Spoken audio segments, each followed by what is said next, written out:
जल्दी भाग, जल्दी भाग।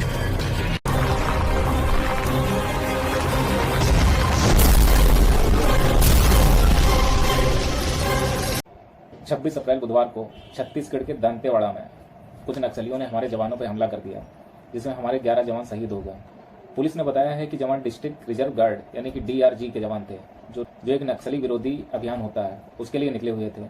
और जब ये वापस आ रहे थे तो नक्सलियों को इस बात की पहले ही जानकारी मिल चुकी थी कि किस रास्ते से हमारे भारतीय जवान वापस आने वाले हैं। तो नक्सलियों ने क्या किया कि पूरा प्लान बना लिया।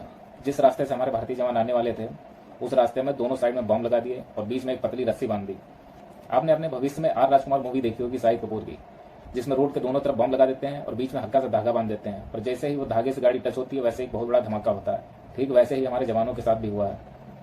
नक्सलियों को इस बात की पहले ही सूचना मिल चुकी थी कि हमारे जवान किस रास्ते से वापस आने वाले हैं, और जिस रास्ते से वापस आने वाले थे उसी रास्ते पे उन लोगों ने क्या किया, दोनों तरफ बम लगा दिया और बीच में हल्की रस्सी बांध दी। जो रस्सी हमारे जवानों को दिखाई नहीं पड़ी और जैसे ही रस्सी से ट्रक टकराया उसमें बहुत बड़ा ब्लास्ट हुआ और सब खत्म हो गया। उसमें हमारे 11 जवान शहीद हो गए।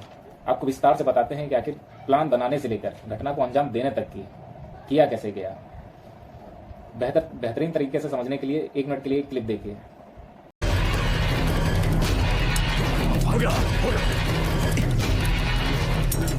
जैसे ही उसकी गाड़ी इस ताल को छुएगी दोनों तरफ से बम फटेगा। बात बोलो। हाँ बोल। पिछली बार भी वो बच गया था। हाँ इस बार अपनी गाड़ी ब्लास्ट करके देखें।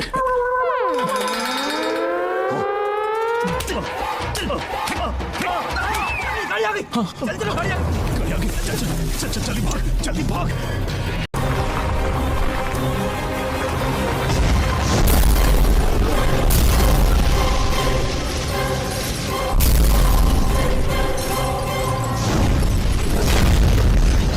जैसे ही गाड़ी टच होती है धागे से बहुत बड़ा ब्लास्ट होता है। ठीक 26 अप्रैल को दंतेवाड़ा माओवादी कैडर की सूचना पर नक्सल विरोधी अभियान के लिए हमारे 11 जवान वहां से रवाना किए गए। और जब वो अभियान पूरा करने के बाद वापस आ रहे थे, नक्सलियों को इस बात की पहले ही खबर थी कि हमारे भारतीय जवान किस रास्ते से वापस आने वाले हैं, और उस रास्ते पर उन्होंने पहले से ही प्लान बनाया।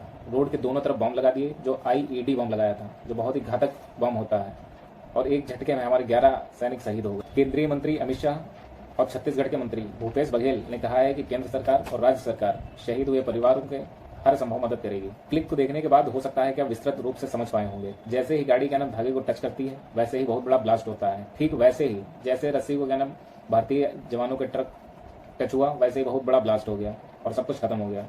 लेकिन अब सवाल ये है कि जिस रास्ते से हमारे भारतीय जवान आ रहे थे उस रास्ते की जानकारी किसने दी नक्सलियों को, इसी रास्ते से आने वाले हैं। और ये प्लान हल्का फुल्का तो है नहीं, कम से कम प्लान बनाने में टाइम लगा होगा। बने रहिए हमारे साथ, हम आपको एक छोटी से छोटी बात बताएंगे। छत्तीसगढ़ में हमारे 11 जवान शहीद हो गए, लेकिन इसकी खबर किसी मीडिया चैनल वाले ने नहीं दिखाई, क्योंकि मीडिया जिसकी गोद में बैठता है उसी की बातें करता है। अब सवाल यह है कि मीडिया भारत माता की गोद में क्यों नहीं बैठता है, के बारे में क्यों नहीं बताता है, हमारे भारतीय जवानों के बारे में क्यों नहीं जानकारी देता है।